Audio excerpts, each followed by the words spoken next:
আসসালামু আলাইকুম। আমন্ত্রণ জানাচ্ছি আইজি ক্রিয়েশন নিউজ আপডেটে। সঙ্গে আছি আমি ইমতিয়াজ আহমেদ। শুরুতেই সংবাদ শিরোনাম। শেষ সুযোগও হাতছাড়া হলো হাসিনার, তাকে দেশে ফেরাতে দিল্লির নীল নকশা। স্ত্রীর শাড়ি পুড়িয়ে ভারতকে বয়কট রিজভির, শুরু হচ্ছে বাংলাদেশ পাকিস্তান সরাসরি ফ্লাইট। ভারতীয় আধিপত্যের বিরুদ্ধে অবস্থান নিল হিন্দুরা। এবার বিস্তারিত। স্ত্রীর কেনা ভারতীয় শাড়ি পুড়িয়ে জাতীয় পতাকার অবমাননা এবং আগরতলায় সহকারী হাইকমিশনে হামলার প্রতিবাদ জানিয়েছেন রুহুল কবির রিজভী। তিনি বিএনপির সিনিয়র যুগ্ম মহাসচিব। জাতীয় প্রেস ক্লাবের সামনে স্ত্রীর কেনা ভারতীয় শাড়ি পুড়িয়ে জাতীয় পতাকার অবমাননা এবং আগরতলায় সহকারী হাইকমিশনে হামলার প্রতিবাদ জানিয়েছেন বিএনপির সিনিয়র যুগ্ম মহাসচিব রুহুল কবির রিজভী। জাতীয় প্রেস ক্লাবের সামনে এক অনুষ্ঠানে তিনি এ ক্ষুব্ধ প্রতিক্রিয়া দেখান। একই সঙ্গে ভারতীয় পণ্য বর্জনেরও আহ্বান জানিয়েছেন রুহুল কবির রিজভী।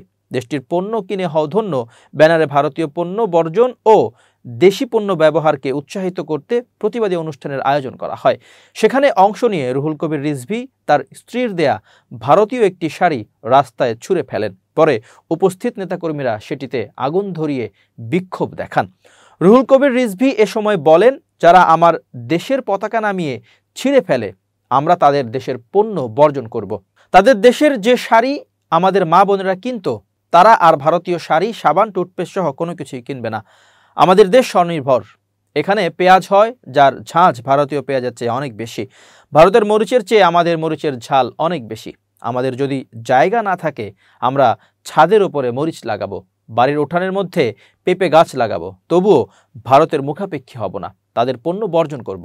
ভারত সরকারের উদ্দেশ্যে বিএনপির সিনিয়র যুগ্ম মহাসচিব রিজভী বলেন, আপনারা কি দেবেন তার জন্য আমরা মুখাপেক্ষী হয়ে থাকব, এটা ভাবার কারণ নেই।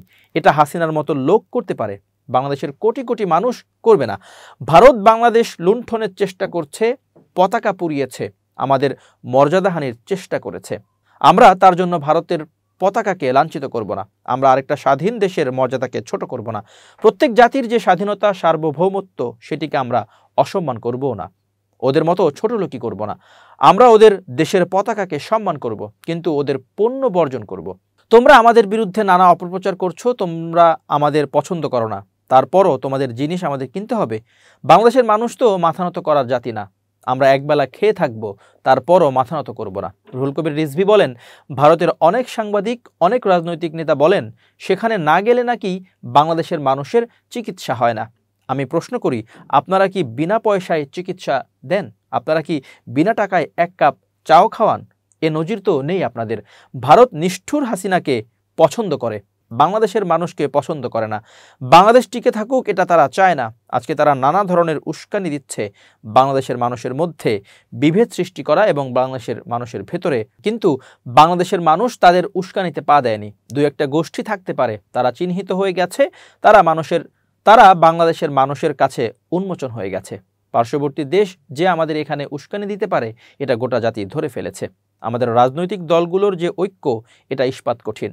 এই ঐক্যকে কেউ ভাঙতে পারবে না। হাসিনাকে ফেরাতে নীল নকশা দিল্লিতে, শিরোনামে খবর প্রকাশ করেছে দৈনিক নয়া দিগন্ত। প্রতিবেদনে বলা হয়, দেশকে অস্থিতিশীল করে স্বৈরাচার শেখ হাসিনাকে ফিরিয়ে আনতে নানাভাবে ষড়যন্ত্র শুরু হয়েছে। বিশেষ করে চলতি মাসে শহীদ বুদ্ধিজীবী ও বিজয় দিবসকে সামনে রেখে পরিস্থিতি অস্থিতিশীল করার পরিকল্পনা করছে একটি চক্র। ওই চক্রটি প্রতিবেশী দেশে বসে বাংলাদেশের সনাতন ধর্মের শিক্ষার্থীদের সাথে দফায় দফায় আলোচনা করে নতুন পরিকল্পনা করছে। তারা ছোট ছোট ঘটনার মধ্য দিয়ে আগামী 20 জানুয়ারির পর ভয়ঙ্কর নাশকতার পরিকল্পনা নিয়ে পুরোদমে মাঠে নেমে অন্তর্বর্তী সরকারকে বেকায়দায় ফেলতে ধ্বংসাত্মক পরিস্থিতি তৈরি করবে। সম্প্রতি দেশের একাধিক গোয়েন্দা সংস্থার তদন্তে এমন তথ্য উঠে এসেছে। এই প্রতিবেদকের সাথে আলাপকালে একাধিক গোয়েন্দা কর্মকর্তা নাম প্রকাশ না করার শর্তে এমন তথ্য দেন। ওই কর্মকর্তারা বলেন, দেশের সার্বিক পরিস্থিতিতে আইনশৃঙ্খলা রক্ষাকারী বাহিনীর দুর্বলতার সুযোগকে কাজে লাগিয়ে দুষ্কৃতিকারীদের মাধ্যমে কিলিং মিশনের পরিকল্পনা করা হচ্ছে। অস্থিতিশীল পরিস্থিতি তৈরি করতে এরই মধ্যে প্রতিবেশী রাষ্ট্রের নাগরিকরা অনুপ্রবেশ করে শিক্ষার্থী ও হিন্দু সম্প্রদায়ের লোকদের সংঘবদ্ধ করছে। তাদের এই পরিকল্পনায় রয়েছেন আওয়ামী লীগের নেতাকর্মী, তাদের সাথে যোগাযোগ করে ২০ জানুয়ারির পর ভয়ঙ্কর পরিস্থিতি সৃষ্টি করে অন্তর্বর্তী সরকারকে উৎখাতের পরিকল্পনা রয়েছে। এসব পরিকল্পনার অংশ হিসেবে বাংলাদেশি হিন্দু সম্প্রদায়ের শিক্ষার্থী যারা প্রতিবেশী দেশের বিশ্ববিদ্যালয় ও কলেজে লেখাপড়া করছেন এবং বাংলাদেশে যারা রয়েছেন তাদের সাথে সামাজিক যোগাযোগ মাধ্যমে ভিপিএন ব্যবহার করে নিয়মিত যোগাযোগ করছেন আওয়ামী লীগের নেতাকর্মীরা। সম্প্রতি তদন্তে আরও বেশ কিছু ষড়যন্ত্রমূলক পরিকল্পনা জানতে পেরেছে গোয়েন্দারা। তার মধ্যে রয়েছে ভারতের দিল্লি বিশ্ববিদ্যালয় ও কিছু স্থানে বাংলাদেশি হিন্দু শিক্ষার্থীদের জমায়েত। সেখানে দিল্লি বিশ্ববিদ্যালয়ের ইংরেজি বিভাগের অ্যাসোসিয়েট প্রফেসর ডক্টর প্রেরণা মালহোত্রা রয়েছেন, যিনি বাংলাদেশে হিন্দু নির্যাতন বিষয়ে জুলাই আগস্ট থেকে একটি প্রকল্পের কাজ শুরু করেন। গত ৩০ নভেম্বর তিনি বিশ্ববিদ্যালয়ে এ নিয়ে একটি সমন্বয়মূলক অনুষ্ঠানের আয়োজন করেন। এ প্রকল্পের সাথে ওতপ্রোতভাবে কাজ করছে ভারতের কট্টরপন্থী হিন্দু সংগঠন RSS ও সেন্টার ফর ডেমোক্রেসি, বহুত্ববাদ এবং মানবাধিকার নামের একটি এনজিও। মূলত ভারতের ক্ষমতাসীন দল বিজেপির অর্থায়নেই এই প্রকল্পটি বাস্তবায়ন হচ্ছে বলে গোয়েন্দা সূত্র জানিয়েছে। এখানে বাংলাদেশ থেকে পড়তে যাওয়া হিন্দু শিক্ষার্থীদের জমায়েত করা হচ্ছে। কয়েকটি সূত্রে নিশ্চিত হওয়া গেছে কোনো মুসলিম শিক্ষার্থীকে এ কাজে বা এই দলে সম্পৃক্ত করা হয়নি। জানা গেছে ডক্টর প্রেরণা মালহোত্রার টিমে উল্লেখযোগ্যদের মধ্যে রয়েছেন ২ জন হিন্দু সাংবাদিক এবং ঢাকা বিশ্ববিদ্যালয়ের ইংরেজি বিভাগের বেশ কয়েকজন শিক্ষক। তারা নিয়মিত যোগাযোগ করছেন বলেও জানিয়েছে গোয়েন্দা সূত্র। ৯ ডিসেম্বর প্রেস ক্লাব অব ইন্ডিয়ায় হিন্দু সমাবেশ, বিভিন্ন গোয়েন্দা সূত্রের তথ্য জানা গেছে। ডিসেম্বর ও জানুয়ারিকে টার্গেট রেখে নাশকতার পরিকল্পনা ও ধ্বংসাত্মক পরিস্থিতির নীল নকশায় প্রাথমিকভাবে জমায়েতের উদ্যোগ নিয়েছে বাংলাদেশি হিন্দু শিক্ষার্থীরা। ৯ ডিসেম্বর সোমবার বিকেলে প্রেস ক্লাব অব ইন্ডিয়ায় বাংলাদেশি হিন্দু শিক্ষার্থীরা একটি বড় জমায়েত করার পরিকল্পনা করছে। প্রাথমিকভাবে পাওয়া খবরে জানা গেছে দিল্লির ওই বড় জমায়েতে বাংলাদেশের বিভিন্ন জেলা থেকে যাওয়া হিন্দু শিক্ষার্থীরাও অংশগ্রহণ করবে। এমনকি ওই জমায়েতে ভারতের কট্টরপন্থী হিন্দু সংগঠন RSS এর সদস্যরাও থাকবে। ক্ষমতাচ্যুত বাংলাদেশের প্রধানমন্ত্রী শেখ হাসিনা দেশটির অন্তর্বর্তীকালীন নেতা মোহাম্মদ ইউনূসের বিরুদ্ধে সংখ্যালঘু সম্প্রদায়ের সুরক্ষায় ব্যর্থ হওয়ার এবং তিনি যাকে গণহত্যা হিসেবে বর্ণনা করেছেন তা সংঘটিত করার জন্য অভিযুক্ত করেছেন। ব্যাপক সরকার বিরোধী বিক্ষোভের মধ্যে আগস্টে পদত্যাগ করার পর তার প্রথম জনসাধারণের ভাষণে হাসিনা নিউ ইয়র্কে একটি অনুষ্ঠানে কার্যত বক্তব্য রেখে হিন্দু, বৌদ্ধ এবং খ্রিস্টান সহ ধর্মীয় সংখ্যালঘুদের উপর লক্ষ্যবস্তু হামলার অভিযোগ করেন। বাংলাদেশের বিজয় দিবস উপলক্ষে একটি অনুষ্ঠানে বক্তৃতাকালে আওয়ামী লীগ নেতা বর্তমান সরকারের অধীনে সংখ্যালঘুদের ক্রমবর্ধমান দুর্দশার কথা তুলে ধরেন। সংখ্যালঘুদের উপর এই নিপীড়ন কিসের জন্য? কেন তাদের উপর নির্মমভাবে হামলা করা হচ্ছে? সেই প্রশ্ন করলেন তিনি আবারও দাবি করেছিলেন যে তাকে এবং তার বোন শেখ রেহানাকে হত্যা করার একটি ষড়যন্ত্র ছিল, যা তাদের পিতা শেখ মুজিবুর রহমানের করুণ পরিণতির প্রতিফলন করে। যিনি 1975 সালে নিহত হয়েছিলেন। সংবাদ সংস্থা PTI এর একটি প্রতিবেদন অনুসারে তিনি তার ক্ষমতাচ্যুত হওয়ার কথা উল্লেখ করেছিলেন এবং 5 আগস্ট তার সরকারি বাসভবন গণভবনে সহিংস ঝড়। হাসিনা বলেন, সশস্ত্র বিক্ষোভকারীদের দিকে নির্দেশ করা হয়েছিল।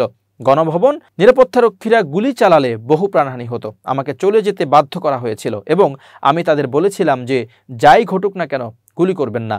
শেখ হাসিনা বাংলায় বলেন, ইউনূস এবং অন্তর্বর্তী সরকারের অন্যান্য নেতারা সংখ্যালঘুদের বিরুদ্ধে সহিংসতা চালাচ্ছেন। আজ আমার বিরুদ্ধে গণহত্যার অভিযোগ আনা হচ্ছে। বাস্তবে ইউনূস সূক্ষ্মভাবে পরিকল্পিতভাবে গণহত্যার সাথে জড়িত। হিন্দু, বৌদ্ধ, খ্রিস্টান কেউই রেহাই পায়নি। 11টি গির্জা ভেঙে ফেলা হয়েছে, মন্দির ও বৌদ্ধ মন্দির ভেঙে ফেলা হয়েছে। হিন্দুরা প্রতিবাদ করলে ইসকন নেতাকে গ্রেপ্তার করা হয়। তিনি আরও অভিযোগ করেন যে আগস্টে তার বাংলাদেশ ত্যাগ করার সিদ্ধান্তের উদ্দেশ্য ছিল সহিংসতা হ্রাস করা। তবে দুঃখ প্রকাশ করেছেন যে সংখ্যালঘুদের উপর আক্রমণ কেবল তীব্র হয়েছে। অনুষ্ঠান চলাকালীন হাসিনা তাকে এবং তার বোনকে হত্যার ষড়যন্ত্রের অভিযোগ করেছিলেন।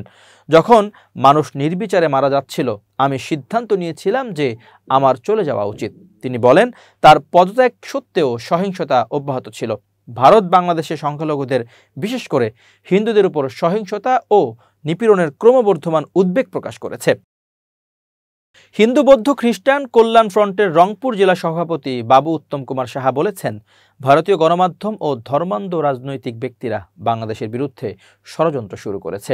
ভারতীয় আধিপত্যের বিরুদ্ধে বাংলাদেশের হিন্দুরা রুখে দাঁড়াবে। হিন্দুরা এদেশে ভালো আছে, তাদের নিয়ে কোনো ধরনের ষড়যন্ত্র করতে দেওয়া হবে না। বৃহস্পতিবার 5 ডিসেম্বর বিকেলে রংপুর নগরীর গ্র্যান্ড হোটেল মোড়ে বাংলাদেশের বিরুদ্ধে ভারতীয় মিডিয়ার অপপ্রচার ও ভারতীয় উগ্রবাদীদের বাংলাদেশের সাম্প্রদায়িক সম্প্রীতি বিনষ্টের অপচেষ্টার প্রতিবাদে বিক্ষোভ মিছিল ও সমাবেশ করেছে হিন্দু বৌদ্ধ খ্রিস্টান কল্যাণ ফ্রন্ট।